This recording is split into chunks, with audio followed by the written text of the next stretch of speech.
সঙ্গীতের সীমারেখা বিশাল বৃহৎ হলেও এমন অনেক কথা আছে যা গীতি কবিতায় বলা হয়ে ওঠে না।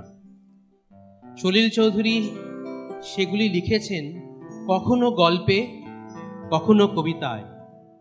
তেমনই একটি কবিতা ও মশাই শুনছেন, কবিতাটি পাঠ করছেন শ্রীমতী স্বপ্না দিওয়ানজি।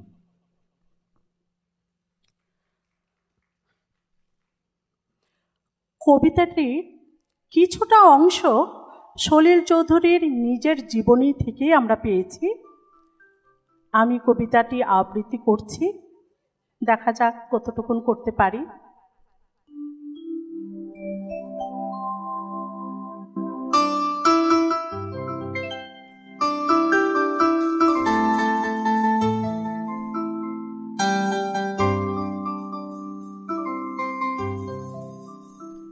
ও মশাই শুনছেন? ও মশাই শুনছেন? শুনছেন? শুনছেন?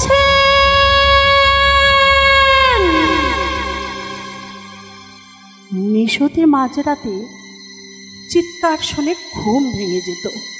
পাগলটা আবার এপাড়া এসেছে। কে যে ও শোনাতে চায় তা কেউ জানে না। বড় জোর 1 মিনিটের জ্যোতি, তারপর আবার সেই চিৎকার, ও মশাই শুনছে?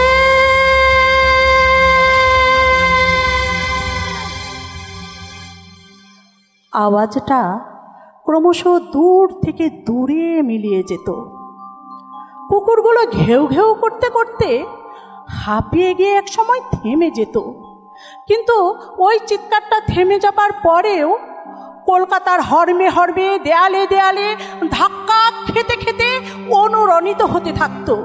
ও মশাই শুনছে? শুনছে?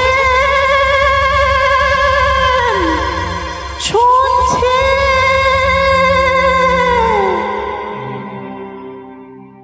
সারা কলকাতা এবং শহরতলির কোনো না কোনো পাড়ায় নিশুতি মাঝরাতে কোনো না কোনো দিন চিৎকার শুনে ঘুম ভেঙে যেত। ও মশাই শুনছেন?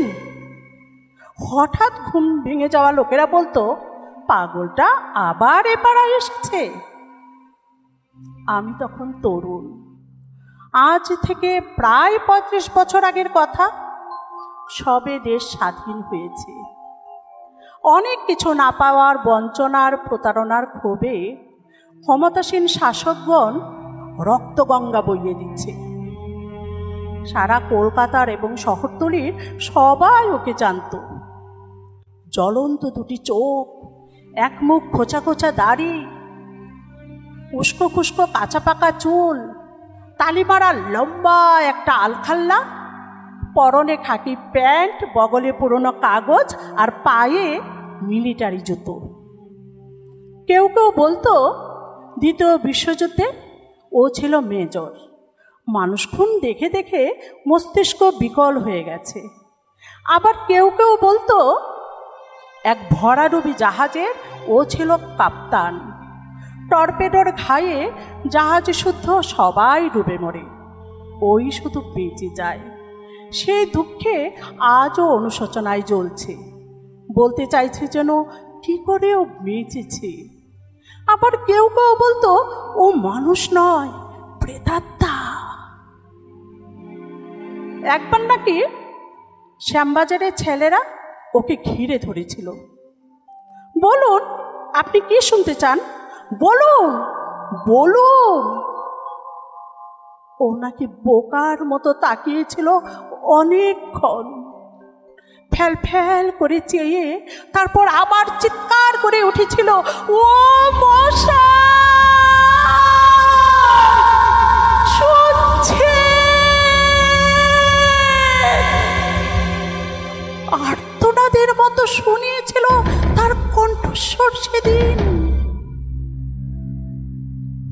এরও প্রায় 1 দশক পরে বিধবা মা আর ছোট ছোট ভাই বোনদের নিয়ে অকুল সমুদ্রে ভাসতে ভাসতে এক সময় আমার কলকাতার বাস উঠল। ততদিনে অবশ্য আমার জীবনের মানেও বদলে গেছে। অন্য চেতনা, অন্য মূল্যবোধ নিয়ে ভাবতে শিখেছি। দেশ ছেড়ে চলে গেছি বহু দূরে, 1, 2, 3 করে 3টি দশক পরে। কবে ভুলে গেছি ও মশায়ের কথা। সেটা বোধহয় 1980 সাল হবে। আগরতলায় গেছি জাতীয় সংহতি সম্মেলনে যোগ দিতে। আছি সার্কিট হাউসের দোতলা একা একটি ঘরে। হঠাৎ আমার জানলার পাশে আবার সেই চিৎকার, ও মশাই শুনছে। আমার সারা গায়ে কাঁটা দিয়ে উঠল, ধর্মড় করে উঠে বসলাম। সেই কণ্ঠস্বর, তবে যেন বড় করুণ, বড় আকুতি ভরা, হতাশায় জীর্ণ, যেন কেউ শুনবে না এই চেতনার বেদনায়। প্রশ্নটি বড় করুণ। তাড়াতাড়ি পোশাক বদলে টর্চ হাতে নিচে নামলুম। লোকটিকে আজ ধরতেই হবে। আবছা কুয়াশা ঘেরা রাত, সারা পাড়াটা ঘেউ ঘেউ করছে। রাস্তায় নেমে টর্চ চালালুম, কিন্তু কোথায় গেল সেই লোকটা? তবে কি আমার সোনার ফোন স্বপ্ন? অনেকক্ষণ অন্যমনস্কভাবে পথ চললুম। ঘেউ ঘেউ শহরটা শান্ত হয়ে এলো। দূরে কারা যেন খোল করতাল নিয়ে গান ধরেছে।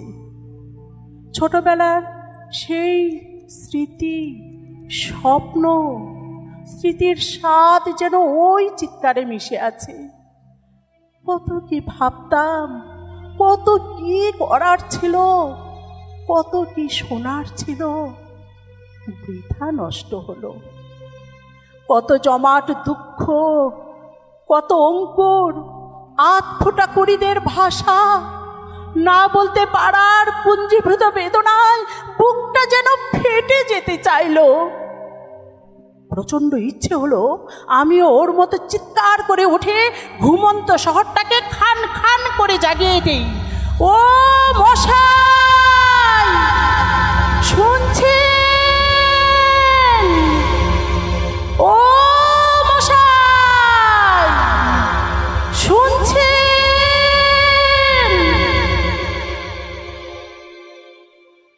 ঘরে গিয়ে আলো নিভিয়ে শুয়ে পড়লুম। ভোরে উঠে চলে যেতে হবে। তন্ডার চাদর মুড়ি দিয়ে পাশ ফিরলুম।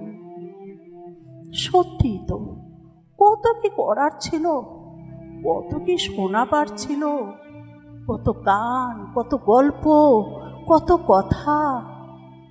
ভাবতে ভাবতে ঘুমিয়ে পড়লুম। হঠাৎ আমার জানলার পাশে আবার সেই চিৎকার, ও মশাই শুনছে?